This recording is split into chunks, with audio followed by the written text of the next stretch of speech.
Hey, everybody, and welcome to the Tora Jordan Show. I am your host, Tora Jordan. If you're new here, hi, welcome. If you're a returning viewer, hey, welcome back. Glad to see you. So today I actually found a comment in one of my low carb keto groups on Facebook, and I'm going to read the post to you guys. It was posted anonymously, so I'm not going to out anybody for this, but it kind of, I feel like I failed you guys because I hadn't addressed this, and it was something that, I was just scrolling through. I saw it, and I was like, oh. So anyway, here's what the post was. What nobody speaks about is the head hunger. The battle that you wage every day against your food demons. I grew up in a household where food equals love. Fell down and skinned my knee, eat some ice cream. Family comes to visit, eat a huge meal around a table. Celebrate your birthday, get some special homemade meal with cake and ice cream. When you decide to go keto and low carb and all that comfort food goes away, but you're still looking for love in all the wrong places. I find that I am anxious sometimes, angry. Why can't I eat the dang cookie? I've been at this for 3 months and I have not weighed myself yet, but my clothes are looser. I am making progress, but at what cost? I found happiness in food, and that is gone with no relief in sight. So all that being said, how do you handle the psychological aspects of this new way of life? Will I eventually get used to my new relationship with food? Any tips or tricks of the trade? And I was talking with Josh when I saw that, and I said, I think I just found my next video. And he goes, all right. And he goes, well, what's it about? And I said, food demons. And he goes, what?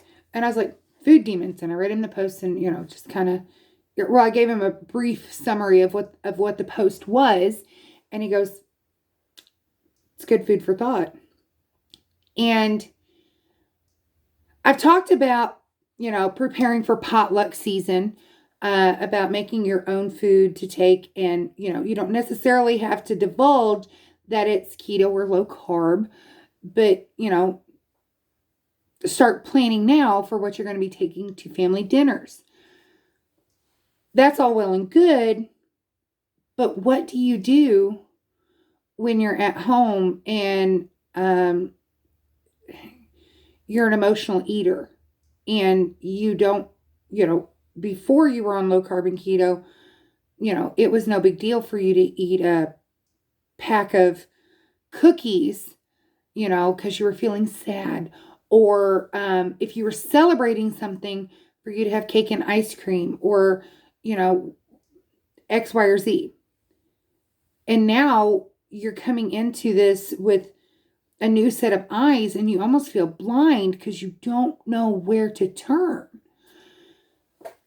And I can only speak for what works for me.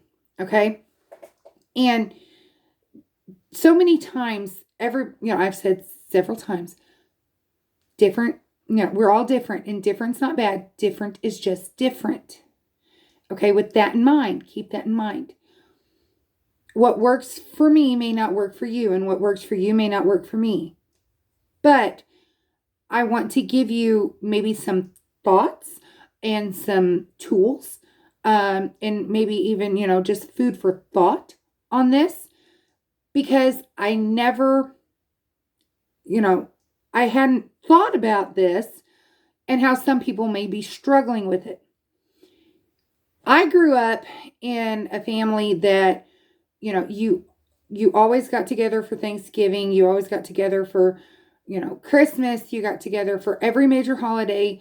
You had a big, buffet of food that ranged from everything from meat to different sides to, your dessert table was almost as big as the main course table, and you had everything underneath the sun.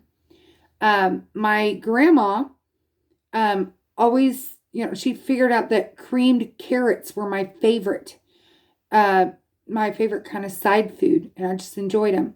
My great aunt, which is still kind of a family joke around corn. She kept me a few times, and when I was really little, and she was like, "Oh, okay," she blessed the food, and then after Amen, I'd be like, "Where's the corn?" Because at my family we always had corn on the table, and she's like, "Oh, I'll go get you some corn," you know. Um, your your sweet tea had a cup of sugar in it, and your Kool-Aid for a gallon had a cup of sugar in it. And oh, you're feeling down, honey, here's a cookie. Oh, you got all A's, let me bake your favorite pie. But when you're on low carb and keto, there goes the sugar, the flour, the potatoes, the corn, all this stuff, and you may be feeling just like you have lost your footing. And you know, a lot of women, when it's that time of the month, um, they crave chocolate, and they crave sweets, or they may crave something sour, or they may crave something, very carb rich, like pasta or something like that. And right now you may be feeling, I don't know what to do. I get it. Okay. I really do. As far as like the chocolates, there's so many companies that are coming out with zero or zero sugar or low carb or diabetic candies like Russell Stover's, Lily's chocolates. Hershey's has come out with some Reese's peanut butter cups now have a zero sugar option.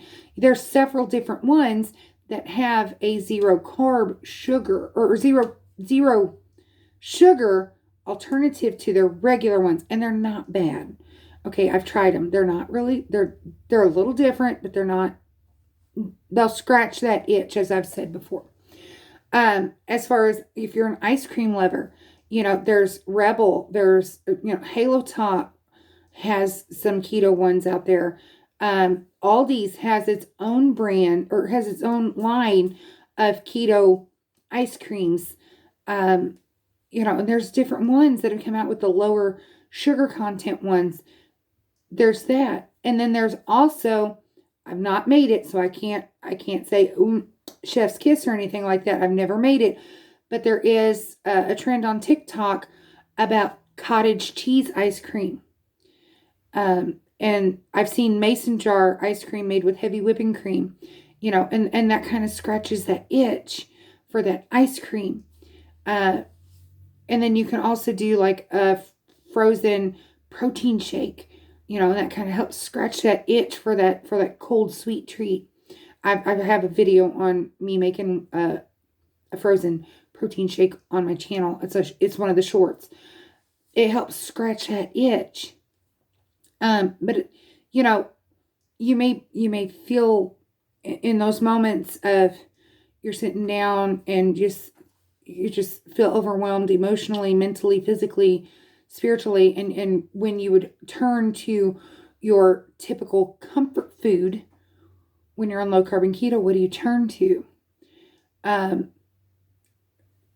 If you want to turn completely away from the food option, read a book, read some poetry, help fill that void.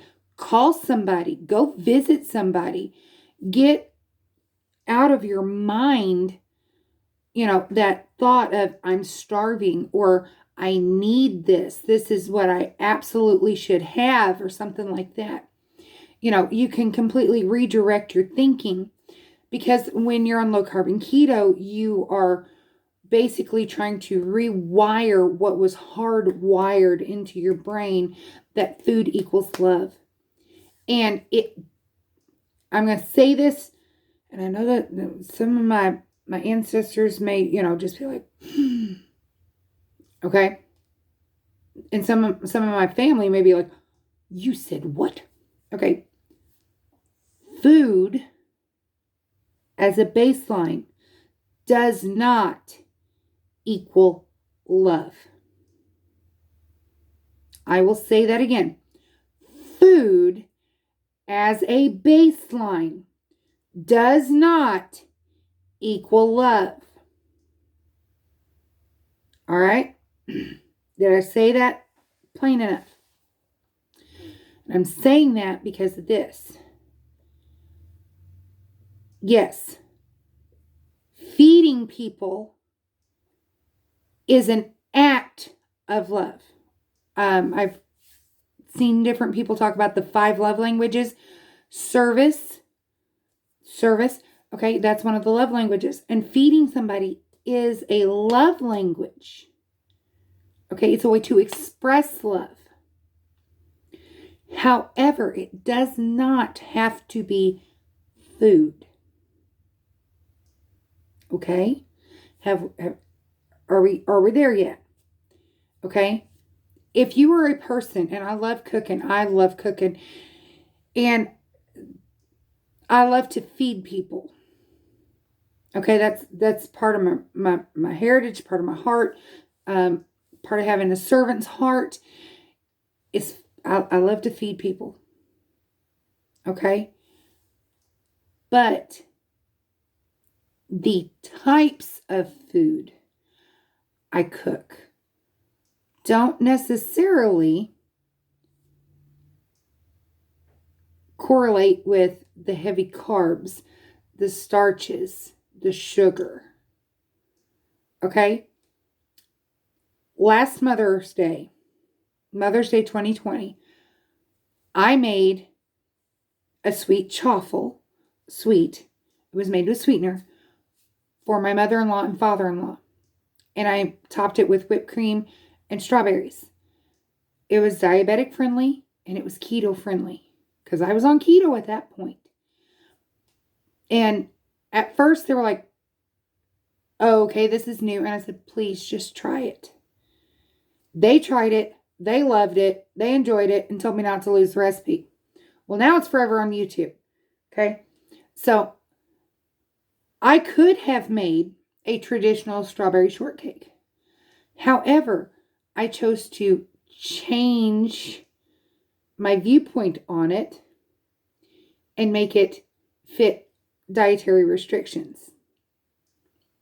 See where I'm going?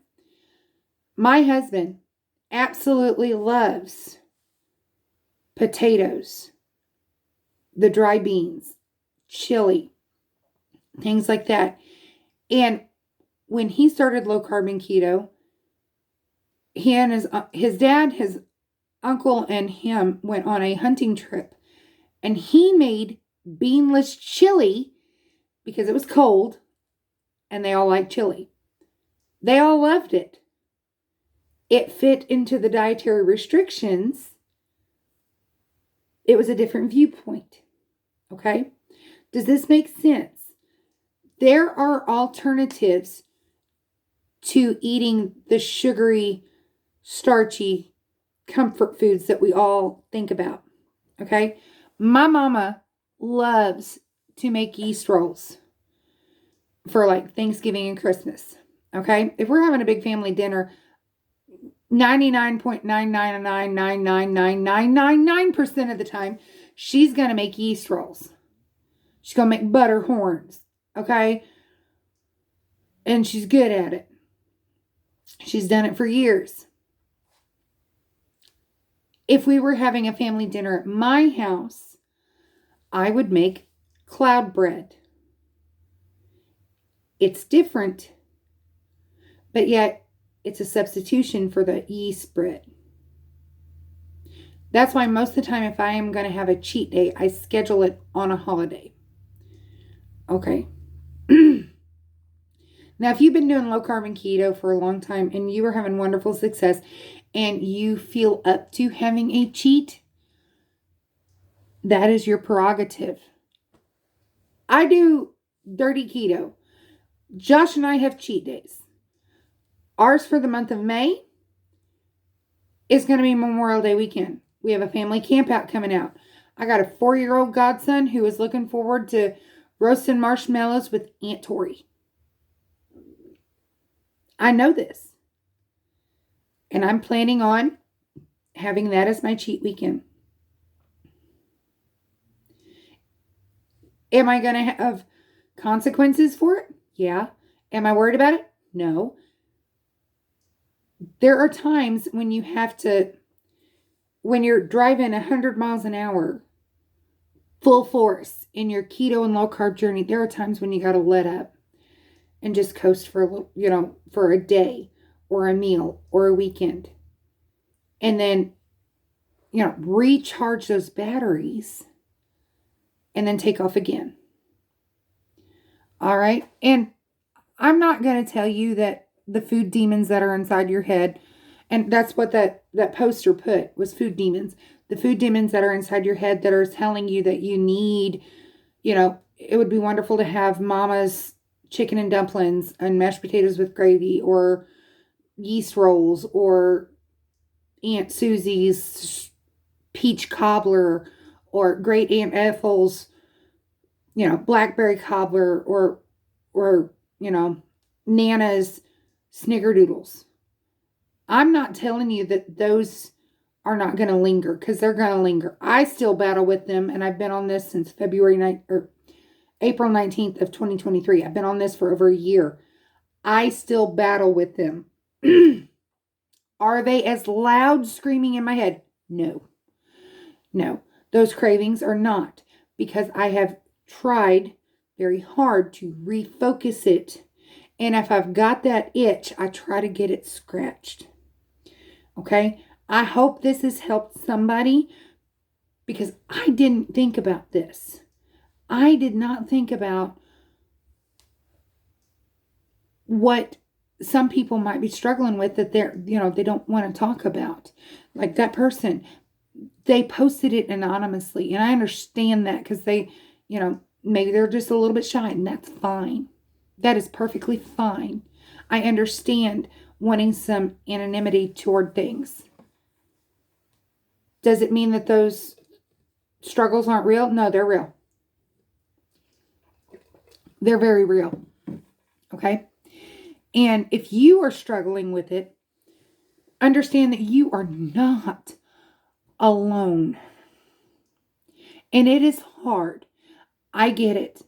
During the Christmas season, Josh and I went to several different church Christmas plays. And I'm going to tell you this. Every single one of them had a meal or a dessert or a finger food gathering food thing.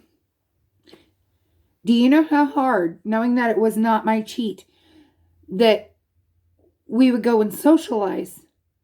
And Josh is like, what are you going to eat? And I'm like, okay, somebody brought smoked sausage and there's cheese. I can do this.